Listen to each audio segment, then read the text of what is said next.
Assalamualaikum warahmatullahi wabarakatuh. Waalaikumsalam warahmatullahi wabarakatuh. Selamat pagi teman-teman. Pagi Bu. Bagaimana kabarnya pada pagi hari ini? Alhamdulillah baik. Ya, alhamdulillah ya. Semuanya jaga kesehatan ya. Karena lagi musim. Pada pagi hari ini kita melanjutkan materi kemarin ya. Ya Bu.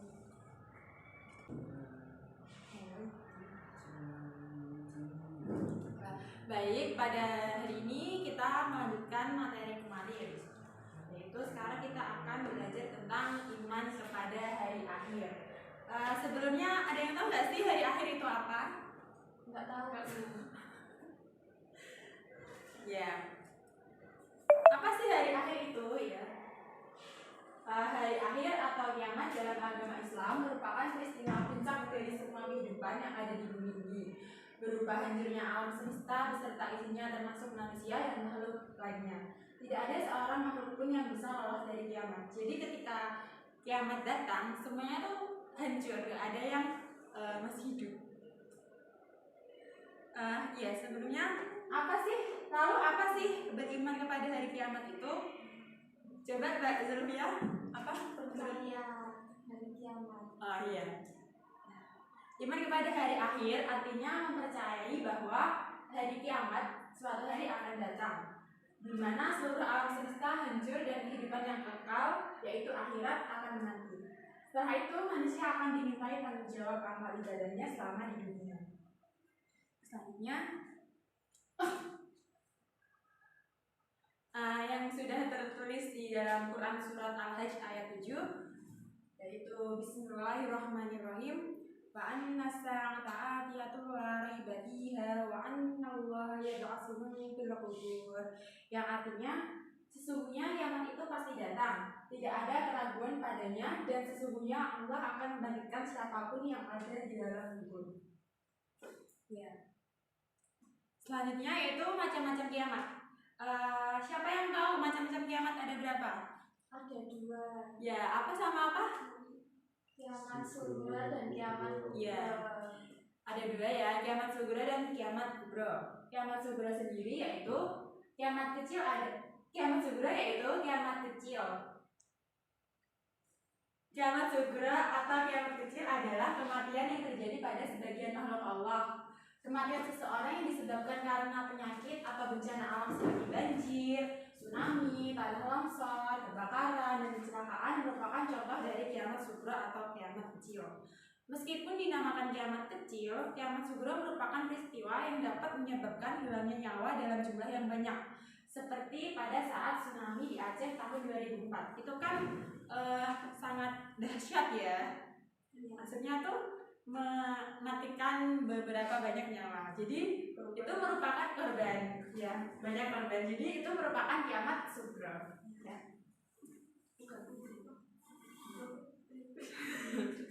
Oke, ini contoh kiamat sughra. Nah, ini ada apa? Coba Mbak Indah, ini apa? Gunung meletus Bu. Nah, itu gunung meletus. Itu merupakan kiamat sughra. Kenapa? Karena banyak yang meninggal. Oh, banyak korban. Iya, banyak korban. Ya. Ini juga nih termasuk gempa bumi, terus ada tsunami. Ini tsunami yang dahsyat itu tadi. Terus ini apa? Kematian seseorang tadi ya, itu merupakan kiamat sughra. Selanjutnya yang kedua adalah kiamat kubra. Kiamat kubra atau kiamat besar itu terjadi dengan dimulainya tiupan trompet sangkakala dari malaikat Israfil, serta diiringi dengan kehancuran semesta beserta isinya. Ketika kiamat kubra datang, seluruh makhluk di bumi ini akan musnah dan tidak akan ada yang tersisa satupun dari mereka. Seluruh dunia akan hancur karena besarnya peristiwa ini. Rumah yang dibangun dengan megahnya akan hancur, monumen-monumen bersejarah di dunia ini semuanya akan hancur. Semua bangunan yang ada itu akan hilang dalam hitungan sekejap, seperti terjadinya kematian dan kehancuran yang menimpa seluruh alam semesta. Jadi di alam semesta ini nanti tuh semuanya tuh hancur, jadi ada yang tersisa satu pun. Kayak di dunia porak-porak,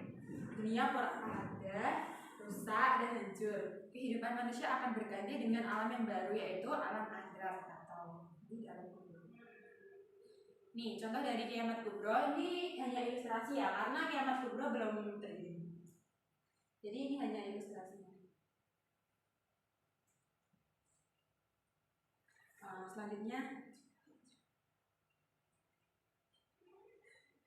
Selanjutnya adalah tanda-tanda hari kiamat kubro. Yang pertama yaitu ada munculnya Dajjal. Dajjal sendiri apa sih, ada yang tahu nggak? Dajjal itu apa? Nggak tahu. Apanya 1, 1. Terus apa lagi? Di dahinya tuh ada tulisan kafir. Ya. Oke, yang pertama adalah munculnya Dajjal ya. Kemunculan Dajjal ini Dajjal itu apa ya? Dajjal itu dia tuh makhluk Allah, tapi dia itu Dajjal itu makhluk Allah. Dia itu besar badannya, tapi tuh matanya tuh 1, karena yang 1 tuh sakit atau apa gitu ya.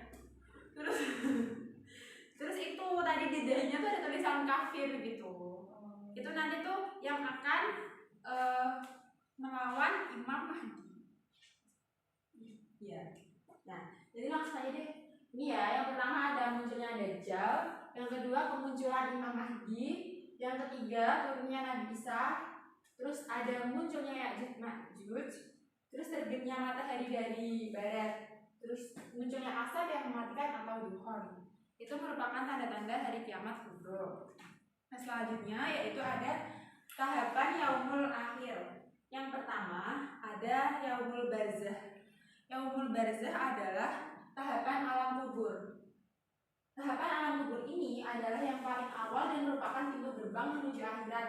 Di tahapan ini manusia akan ditanyai malaikat Munkar Nakir tentang seluruh perbuatannya di dunia. Jadi malaikat Munkar Nakir ini bertanya nanti di alam kubur. Terus selanjutnya manusia itu menunggu hingga hari kebangkitan. Jadi pada yaumul barzah ini semua tadi kan waktu kiamat kubro kan semuanya meninggal ya. Terus akhirnya tuh ada di yaumul barzah ini di alam kubur. Jadi semuanya mati menunggu hari kebangkitan. Selanjutnya yaitu yaumul ba'ats. Pada tahap ini seluruh manusia itu dibangkitkan kembali menuju pada mahsyar. Jadi tadi kan semuanya udah mati nih di sini nih di yaumul barzah nih. Terus di yaumul ba'ats ini nanti semuanya yang mati itu dibangkitkan kemudian dibangkitkan kembali menuju pada mahsyar. Ya, pada mahsyar kebangkitan manusia pertama hingga paling akhir terjadi usai malaikat Israfil meniup sangkakala yang kedua. Jadi tadi sangkakala yang pertama itu ini semuanya tuh mati, habis itu dibangkitkan lalu nih menuju pada mahsyar dan itu tiupan sangkakala yang kedua. Selanjutnya yaumul mahsyar. Yaumul mahsyar, manusia selanjutnya dikumpulkan di pada mahsyar pada tahap yang juga kerap ditulis yaumul mahsyar. Seluruh manusia akan menerima catatan amalnya secara rinci tanpa kecuali. Selanjutnya Allah Subhanahu wa taala akan mengadili tiap manusia seadil-adilnya. Tadi setelah manusia semuanya ditaruh di pada mahsyar akan diadili semua perbuatannya yang pernah dilakukan dia di dunia ya. Setelah itu ada yaumul hisab. Yaumul hisab ini setelah menerima catatan amal, segala perbuatan manusia selama hidup dihitung dan diperlihatkan. Jadi sekecil apapun perbuatan, sekecil apapun perilaku yang pernah dilakukan manusia itu semuanya akan dicatat ya. Dicatat. Umat pertama yang dihisab adalah umat Nabi Muhammad SAW. Terutama nih sholatnya. Jadi siapa nih sholatnya nih yang itu nanti bakal diperhitungkan di yaumul hisab. Jadi semuanya tuh harus namanya kewajiban harus dijalankan ya. Terus pada yaumul hisab ini seluruh anggota tubuh itu ikut bersaksi. Jadi mulut ini tuh bakal diem. Jadi semua tangan, tangan, mata, telinga, semuanya bakal dipertanggungjawabkan apa yang pernah diperbuat waktu semasa hidup, apakah itu berbuat kebaikan atau menuju yang kemaksiat ya. Jadi semuanya akan dihitung dan diperlihatkan di yaumul hisab ini. Selanjutnya ada yaumul mizan. Pada tahap ini manusia akan menerima hasil timbangan seluruh perbuatannya selama di dunia. Jadi setelah tadi diperlihatkan, diperhitungkan, akan ditimbang di yaumul mizan ini, karena mizan itu artinya timbangan. Semua akan ditimbang mulai dari yang terkecil hingga paling yang terbesar tanpa ada yang luput. Manusia yang selama hidupnya selalu beriman dan beramal soleh tentu bahagia menerima timbangan Allah Subhanahu Wa Taala. Namun berbeda dengan umat yang selalu melanggar ketentuan Allah Subhanahu Wa Taala dan Rasulnya. Seperti itu ya, itu yaumul mizan. Selanjutnya yaumul jazaa. Yaumul jazaa ini di tahap yaumul jazaa ini di tahap yang paling akhir. Setelah semuanya dipertimbangkan, dihitung, manusia akan menerima balasan atas segala amal perbuatannya. Balasan diberikan sesuai porsi tanpa ada yang luput. Jadi tadi setelah dipertimbangkan, setelah tahu nih amal perbuatannya tuh bakal dapat balasan yang sama.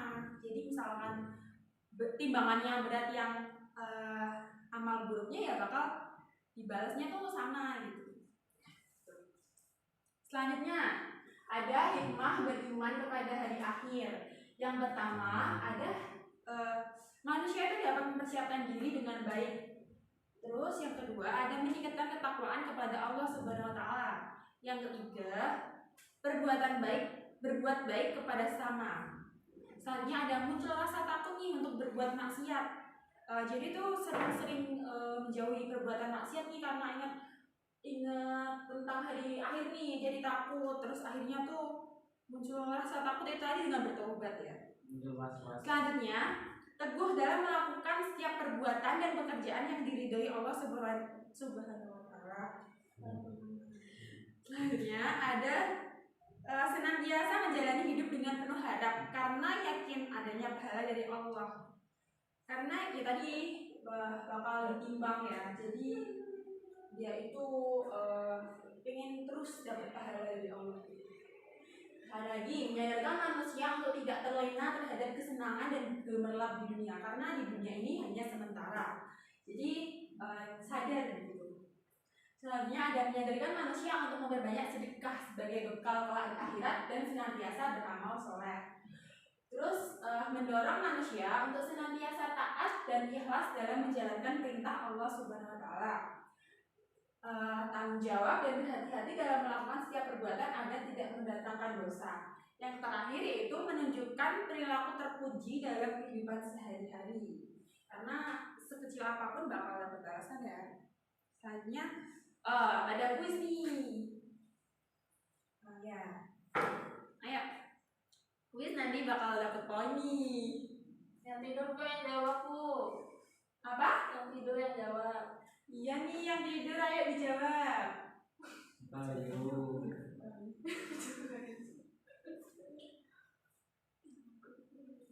Ayo, ini 3 nih pas nih. Yang pertama coba. Kubro ditunjukkan oleh pernyataan A. Hancurnya seluruh alam terjadinya. B. Terjadinya bencana alam di wilayah tertentu. C. Adanya banjir bandang yang menghancurkan ratusan rumah. D. Kematian seseorang. Ya, apa nih jawabannya? Ayo Mas Syarif. D. Kematian seseorang. Salah. Ini kiamat kubro ya. Kiamat kubro apa tadi teman-teman? Apa Bu? Kiamat kubro tadi apa? Kiamat besar. Kiamat besar. Jadi kalau kiamat besar adalah apa jawabannya? Yang A ya. Hancurnya seluruh alam dan seisinya. Selanjutnya nomor 2. Ayo Mbak Indah.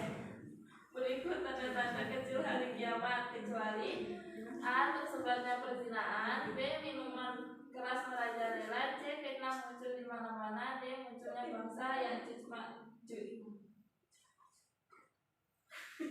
Ayo apa Mbak Indah? B. Bu, munculnya bangsa ya Iya betul, karena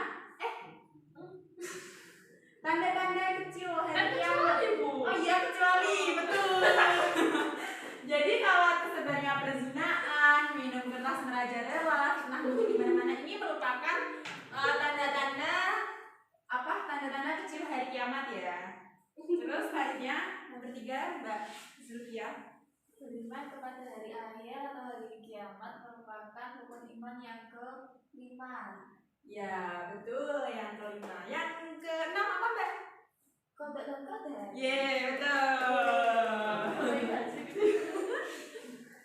Selanjutnya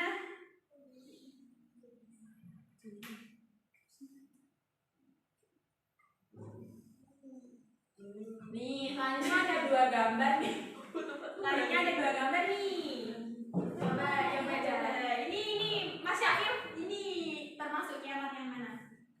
Itu gambar banjir apa tsunami ya? Ini ini banjir ya Mas. Soalnya ini mobil tuh di sini. Kalau misalkan tsunami semuanya tuh bakal telan, nggak ada nih kayak gini. Ini nggak ada. Pasti udah semuanya telan. Kiamat Sugro.